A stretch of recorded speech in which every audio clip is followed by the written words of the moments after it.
It seems that there are so many examples of technologies that we can use. We have the scientific data to make these positive changes, make these, and in many communities they have made changes to improve the outcomes for people, maybe living near a toxic area.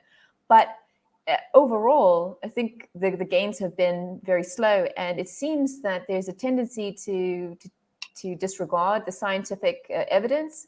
Why do you think that is? Oh, there is a main reason. Are you familiar about the tobacco campaign back in the 60s? Yes. You can smoke, nothing will happen to you. Actually, I remember a plane ride I was taking back in the 70s from Istanbul to Athens.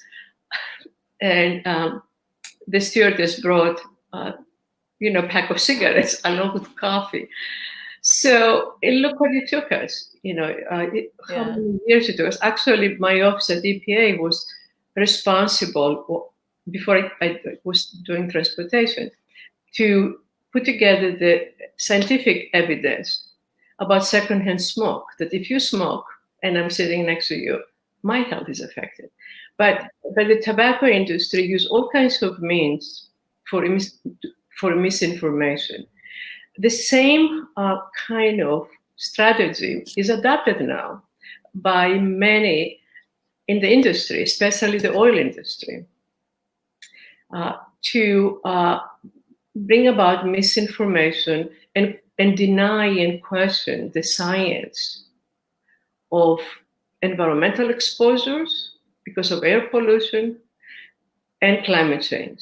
Because what will happen with climate change, if we go to renewable sources as we have to for energy, for the energy sector, and we drive electric vehicles, the oil industry doesn't invest in those sectors, they're going to lose the business.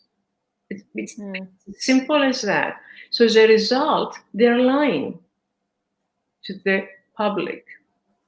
They're protecting themselves by hiring front groups to do this misinformation. For example, in the US, we have a President Trump, that calls climate change a hoax.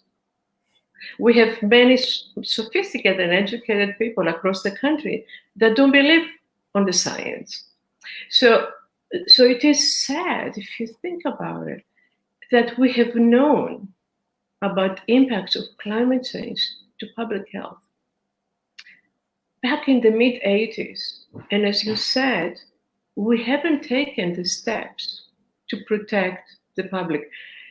And by 2050, if we don't go back to zero carbon, we know that the impacts of climate change are going to be felt mostly in poor communities and communities that cannot adapt across the planet.